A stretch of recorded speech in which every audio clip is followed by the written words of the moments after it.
October people. My name is Tyler Jones. I'm the author of Criterion and The Dark Side of the Room. My thanks to Brad Proctor for inviting me to be a part of this series of readings. I'm thrilled to be reading a short passage tonight from my new book that'll be coming out on Halloween Day. It's called ALMOST RUTH. It takes place in the 1800s, and it is the story of a gravedigger in a strange town. All right, here we go. Not long after Asheville was founded, the early townspeople set out to mark the boundaries of their new land.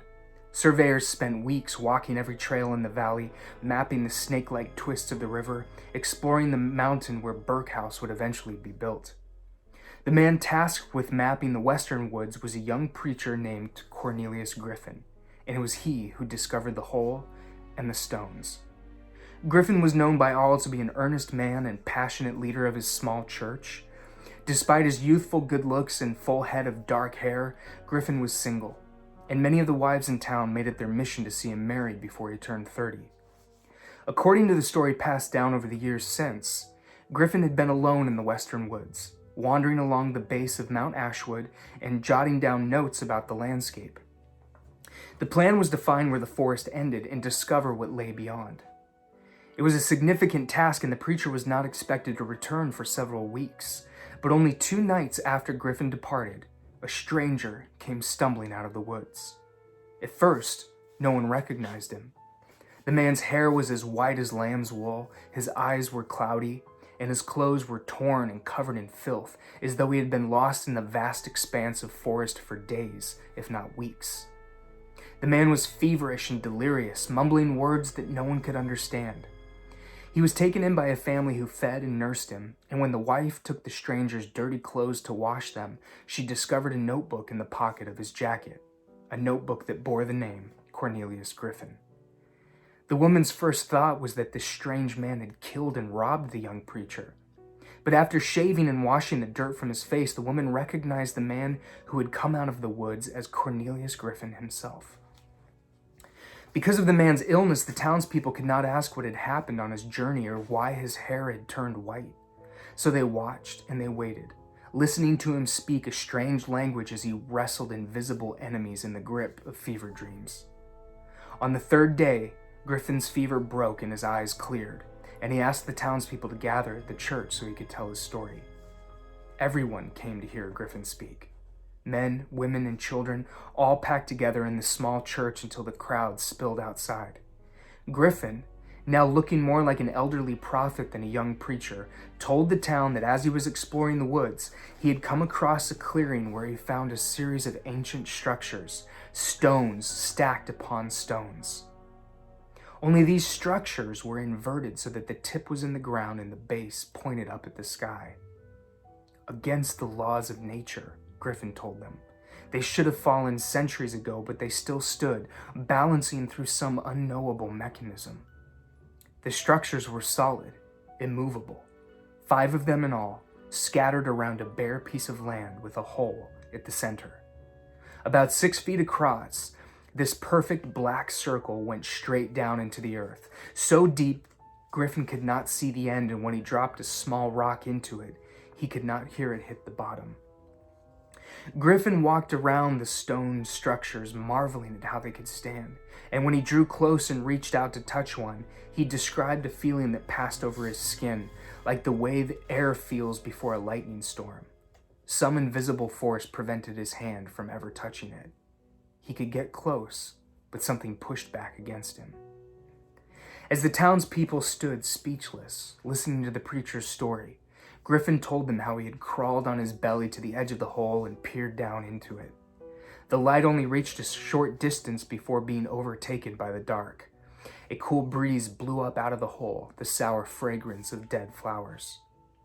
But I heard something else, Griffin had said, a voice, whispering to me from the depths. Cornelius Griffin, it said, listen. When the voice spoke, Griffin backed away from the hole on his hands and knees, afraid to be so close to this hole that spoke his name. A hole, he said, that looked like a throat in the earth. A chill like winter passed over his skin as the voice spoke again. Listen, it said. Listen.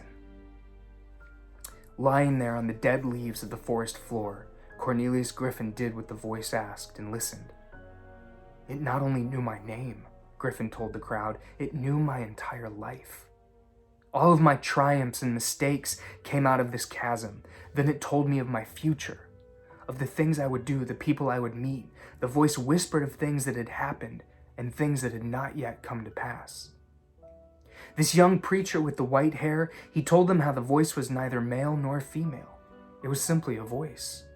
And when it whispered, the words appeared as a vibration in his head, as thoughts materializing like a finger writing messages in spilled salt. It gave me instructions, he said, clear and precise. The voice told me that a bird would die very soon, and I was to bury the creature in the soil. No sooner had Griffin heard the voice tell him this than a thrush fell out of the sky and hit the ground, legs still twitching, black eyes staring lifelessly. Griffin scooped out a shallow grave with his hands, then placed the dead bird inside and covered it up. He took a small stone and stuck it in the ground, upright. The voice told him to be patient, to wait. Griffin lay his head on his bag and drifted into a dreamless sleep. When he awoke the following morning, the voice told him once again to listen, to put his ear against the tiny headstone he made for the bird and listen.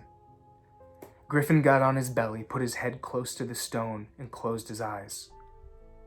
He listened for what felt like minutes, but all he heard was the wind rustling the tree branches, stirring the leaves. Then, like a distant echo, as though it was coming from the bottom of a deep well, was the sound of a bird chirping.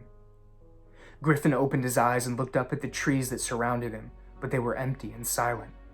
Breeze moved over the mouth of the hole in the ground and made a low hum. "Do you hear?" the voice asked. Griffin listened again and heard the chirping, and his stomach twisted a little as he realized that the sound was the dead bird singing its song from the place beyond life, somehow sending that music across the void and into his head. "Death is not a loss," the voice said. "It is a place. Come and see."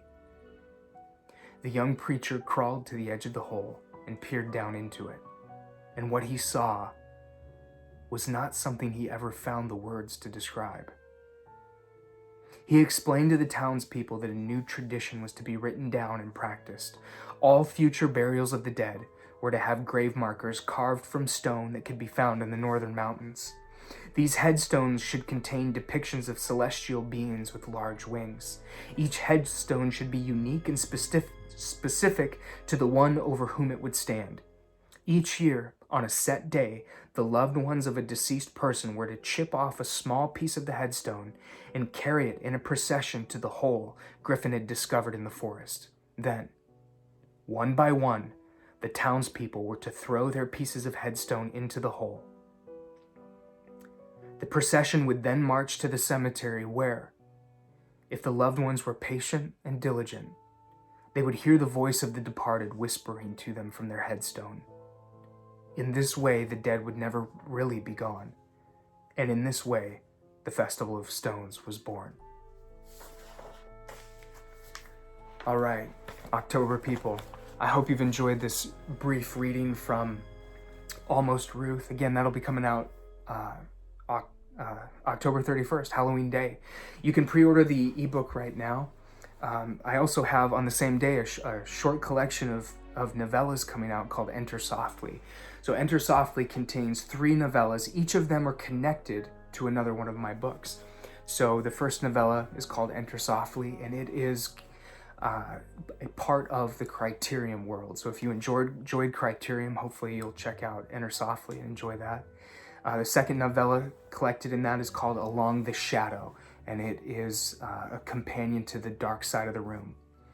And the third is called Wake Up, and it is a prequel to Almost Ruth. So, those 3 novellas will also be included in new versions of Criterion and The Dark Side of the Room. So I'm going to be releasing extended editions of those books. Criterion will have an introduction written by the wonderful writer Jeremy Robert Johnson. So it'll have that plus the new novella, Enter Softly, and then The Dark Side of the Room has an introduction written by the very talented Philip Fracassi, as well as the new novella. And then Almost Ruth will be coming out Halloween Day. So I hope you check it out, and if you do, I hope you enjoy it. I hope it gives you a couple late nights, maybe some chills. Thank you for watching, thank you for listening, and thanks again to Brad for inviting me to be a part of this. Happy Halloween, everyone. I hope it's a good one.